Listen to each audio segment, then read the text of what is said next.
श्री शिवाय दोस्तों, 31 जुलाई 2024 बुधवार को है कामिका एकादशी। दोस्तों, इसी दिन किया जाने वाला एक हल्दी दीपक वाले उपाय को आप लोगों को जरूर करना चाहिए, क्योंकि दोस्तों यह एक ऐसा उपाय है जो कि हर कभी नहीं किया जाता है। देखिए, यह दिन इतना खास होता है, इतना महत्वपूर्ण होता है, देखा गया है कभी कभी बड़े बड़े पूजा पाठ अनुष्ठान से जो मनोकामना पूर्ण नहीं होती है, वह एकादशी के दिन एक छोटे से उपाय को करने से ही आपकी मनोकामना पूरी हो जाती है। और बहुत सारे लोगों ने इस उपाय को किया भी है और उनको इस उपाय को करने का फल भी जरूर मिला है। अगर आप लोग भी इस उपाय को कामिका एकादशी के दिन करना चाहते हैं तो आप इस उपाय को पहले अच्छे से समझ लेना, सुन लेना, उसके बाद करना, आपको इस उपाय का फल जरूर मिलेगा। दोस्तों, हम आपको यहां पर बता दें कि यह जो एक दीपक वाला जो उपाय है, यह उपाय पंडित जी ने अपनी अभी की सीहोर की कथा में ही इस एक दीपक वाले उपाय को आप लोगों को कर लेना है, क्योंकि इसी एकमात्र उपाय को करने से आपके पूरे घर परिवार में सुख और शांति हो जाएगी। आपके घर में अच्छे अच्छे काम होने लगेंगे। आपकी जो भी मनोकामना होगी वह भी धीरे धीरे पूर्ण होना शुरू हो जाएगी। तो देखिए, कामिका एकादशी का जो दिन है, इसकी महिमा कुछ ऐसी है कि जो व्यक्ति एकादशी में शिव जी को प्रसन्न करने के लिए पूजा करता है, उपाय करता है, उसे शिव जी बहुत जल्दी अपने उस भक्त से प्रसन्न हो जाते हैं। और अगर आपने इस हल्दी वाले दीपक का उपाय कर लिया तो ऐसा आप मान के चलिए कि शिव जी इतने ज्यादा आपसे प्रसन्न हो जाएंगे कि आपके जीवन की जो निर्धनता और गरीबी है उसे वह जल्दी से जल्दी आपके जीवन से दूर कर देंगे, क्योंकि हल्दी जो है यह शिवजी से जुड़ी है। हल्दी आपके जीवन में बहुत तरह की समस्याएं होती हैं, जो आपके घर में पैसा नहीं आता है, पैसा रुकता नहीं है, पैसा बहुत ज्यादा खर्च अगर आपका होता है, धन की बर्बादी अगर आपके घर में हो रही है, तब भी आपको विशेषकर यह हल्दी वाले एक दीपक का उपाय एकादशी वाले दिन जरूर करना चाहिए। देखिए, इसी के साथ आपको बता दें, इस बार कामिका एकादशी पर बहुत ही दुर्लभ संयोग का निर्माण हो रहा है। तो देखिए, आपको बता दें कि शिवजी को अगर आप जल्दी से जल्दी प्रसन्न करना चाहते हैं, अपने घर की गरीबी जल्दी से जल्दी दूर करना चाहते हैं, तब आपको यह पहला उपाय करना है एकादशी के दिन। तो उपाय को करने के लिए आपको कौन कौन सी चीज लेनी है और किस समय उपाय करना है। तो देखिए, उपाय को करने के लिए आपको यहां पर लेना है एक चुटकी काला तिल, बहुत ही जरा सा एक चुटकी काला तिल लेना है, और एक ही चुटकी आपको लेनी है पीसी हुई हल्दी। अब आपको क्या करना है, आपने नहाने वाले जल में एक चुटकी हल्दी डालनी है और एक चुटकी काला तिल डालना है, और आपको इस जल से स्नान करना है। तो देखिए, जब भी आप अपने जल में हल्दी डालकर, विशेषकर अगर एकादशी के दिन आप अपने जल में हल्दी डालकर स्नान करते हैं, तो इससे होता क्या है, आपके जीवन में आपका जो भाग्य आपका साथ नहीं दे रहा होता है, आपके पास जो पैसे आने के रास्ते बंद होते जा रहे हैं, जो आपके जीवन में निर्धनता बढ़ रही है, गरीबी बढ़ रही है, जो आप अपने जीवन में बार बार असफल हो रहे हैं ना, इन सारी चीजों से आप देखेंगे कि आप बाहर आ जाएंगे।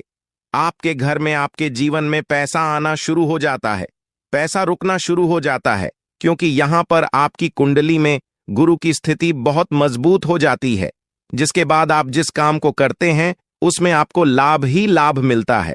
तो यह पहला उपाय है, एकादशी के दिन इस उपाय को आप जरूर करें। अब बात करेंगे दूसरे उपाय की। इस उपाय को अगर आप एकादशी के दिन करते हैं तो आपकी सारी अधूरी मनोकामना को शिव जी पूरा कर देते हैं।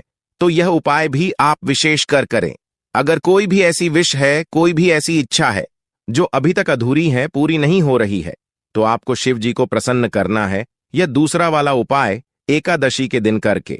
तो देखिए, यहां पर उपाय को करने के लिए आपको लेना है तुलसी की लकड़ी। देखिए, बहुत सारे लोगों के घर में तुलसी का पौधा सूख जाता है, और तुलसी की जो टहनियां होती हैं ना, तुलसी की टहनी को आपको छोटा छोटा कर लेना है, छोटे छोटे पार्ट में आप उसको तोड़ ले, डिवाइड कर ले, और फिर आपको क्या करना है, एक लाल कपड़े के अंदर इन टहनियों को रखना है।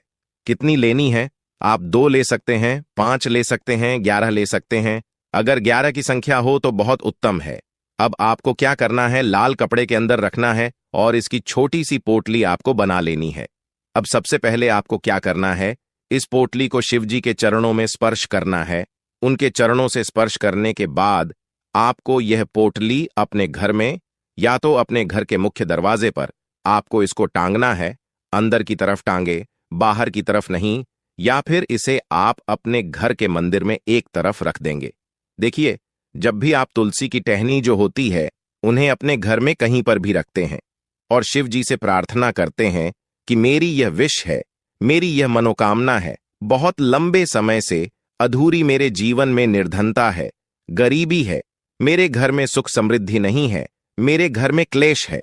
तो जिस तरह की भी आपकी समस्या होती है, जो भी आपकी मनोकामना होती है, उसे शिवजी पूरा कर देते हैं और आपके जीवन की निर्धनता और गरीबी को तो कोसों आपके जीवन से दूर हो जाती है।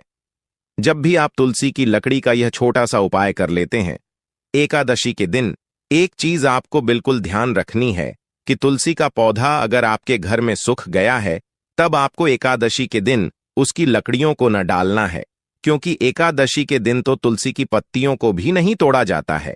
यह चीज विशेषकर आपको ध्यान रखनी है। तो पहले से ही आप तुलसी के पौधे की अगर आपके पास टहनियां हैं, तभी यह उपाय आप करें। दूसरी चीज कि जिनके घर में तुलसी का पौधा हरा भरा है, न बहुत सारे लोगों के पौधे सूख गए झाड़ों में, परंतु बहुत सारे लोग बहुत अच्छे से रखते हैं और किसी किसी के घर में तुलसी का पौधा सूखता नहीं है, तो उन्हें क्या करना है, उन्हें तुलसी के 2 पत्ते लेने हैं और आपको जब भी शिवजी को भोग लगाते हैं वैसे आप लगाते ही हैं, हर बार अपने घर में तुलसी के पत्तों के साथ। परंतु एकादशी के दिन विशेषकर आपको तुलसी के 2 पत्ते शिवजी को उनके भोग में अर्पित करने हैं। जो भी आप उन्हें भोग लगाते हैं, जिस चीज का भी, उसके साथ आपको तुलसी के 2 पत्ते जरूर शिवजी को अर्पित करने हैं। एक चीज ध्यान रहे, भूलकर भी आपको इस दिन चावल खाने नहीं है और चावल का भोग भूलकर भी आपको किसी भी देवी देवता को नहीं लगाना है, न क्योंकि चावल खाना इस दिन महापाप होता है। ऐसा बिल्कुल भी ना करें, भूलकर भी आपको यह चीज नहीं करनी है। तो देखिए, जब भी आप तुलसी के 2 पत्ते शिवजी को अर्पित करते हैं, उनके भोग में उन्हें देते हैं, तो इससे क्या होता है कि शिवजी आपसे बहुत ज्यादा प्रसन्न हो जाते हैं और आपके जीवन के चाहे जिस तरह के भी दुख हो, फिर आप अपने जीवन के सारे दुख अगर शिवजी से कहते भी नहीं हैं, न आपके बिना कहे ही आपके जीवन से सारे दुख दर्द को वह दूर कर देते हैं। और कैसे यह एक छुटकी हल्दी वाला दीपक आपके जीवन की निर्धनता को तो दूर कर ही देगा। मां लक्ष्मी की ऐसी कृपा आपके ऊपर बरसेगी कि आने वाली 7 पीढ़ियों को भी न धन की कमी होगी। इतना ज्यादा शिवजी आपसे प्रसन्न हो जाते हैं। इस एक उपाय को करके पहली चीज आपको बता दें कि हल्दी जो है, यह आपके जीवन में बहुत सारी अच्छी अच्छी चीजों को लेकर आती है, जैसे कि पैसे को बढ़ाने का काम करती है। और आपके घर में धन आने के स्रोत अगर बंद हो गए हैं, धन आने का रास्ता अगर आपके घर में बंद होता जा रहा है, उसे खोल देती है, क्योंकि आपके घर की नेगेटिव एनर्जी है, नकारात्मक ऊर्जा है, बुरी शक्तियां हैं। इन सारी चीजों को हल्दी दूर कर देती है, क्योंकि जहां पर हल्दी होती है वहां पर ये सारी चीजें रहती ही नहीं है। तीसरी चीज शिवजी से जुड़ी है, तो शिवजी आपसे तुरंत प्रसन्न हो जाते हैं। जब भी आप हल्दी का कोई उपाय करते हैं, तो आपको पीसी हुई एक छुटकी हल्दी लेनी है और ये एक छुटकी पीसी हुई हल्दी आपको दीपक के अंदर डालनी है। शुद्ध देसी घी का दीपक आप तैयार करेंगे, गोल बाती लगाएंगे और फिर उसके अंदर एक छुटकी हल्दी आपको डालना है। अब देखिए, यह हल्दी वाला दीपक आपको लगाना कहां पर है। यह दीपक अगर आपके घर में तुलसी जी का हरा भरा पेड़ है, तब तो आप तुलसी जी के पौधे के पास लगाएंगे। बहुत सारे लोग हैं जिनके घर में अभी तुलसी का पौधा नहीं है, कुछ लोगों का सूख गया या किसी के घर में होता नहीं है ना, तो वह लोग क्या करेंगे, मंदिर में भी आप लगा सकते हैं। अगर आपके घर के आसपास कहीं मंदिर है, वहां भी आप लगा सकते हैं, वरना यह दीपक आपको अपने घर के मंदिर में लगाना है। तो देखिए, जब भी आप हल्दी का दीपक शिवजी के सामने या तुलसी जी के पौधे के पास लगाए, तब आपको उनका एक मंत्र है, उस मंत्र को आपको 11 बार बोलना है। यह मंत्र सभी को आता ही है, अगर नहीं आता है तो आप इसे नोट कर लें। मंत्र इस तरह है, श्री शिवाय नमस्तुभयम, श्री शिवाय नमस्तुभयम। इस मंत्र का आपको 11 बार चयन करना है, 11 बार इसे बोलना है। अब देखिए, जो लोग मंत्र याद नहीं रख पाएंगे या जिन्हें नहीं आता है, वह श्री हरि विष्णु का ऐसे ही स्मरण कर लेंगे, उनका ध्यान कर लेंगे और दीपक जला देंगे। बस इतना आपको करना है और कुछ भी नहीं करना है। यह उपाय आप करके देख लीजिए, आपके जीवन की जो निर्धनता है ना, बहुत जल्दी आपके जीवन से दूर हो जाएगी। एक चीज और आपको ध्यान रखनी है कि जब भी आप दीपक तुलसी जी के पौधे के पास लगाएंगे, आपको जमीन पर दीपक नहीं रखना है। थोड़ी सी फूल की पंखुड़ियां रख लें या फिर कोई प्लेट रख लें, परंतु एकादशी के दिन आपको चावल के नीचे नहीं रखना है। तो इस तरह से जब आप उपाय करते हैं, पूजा पाठ करते हैं, पूरी सच्ची श्रद्धा के साथ करते हैं, श्री हरि विष्णु के ऊपर विश्वास रख करते हैं, तो आपकी जितनी भी मनोकामनाएं होती हैं, ना जितनी भी निर्धनता होती है, उसे श्री हरि विष्णु दूर कर देते हैं और हमेशा आपके जीवन में, आपके घर में मां लक्ष्मी वास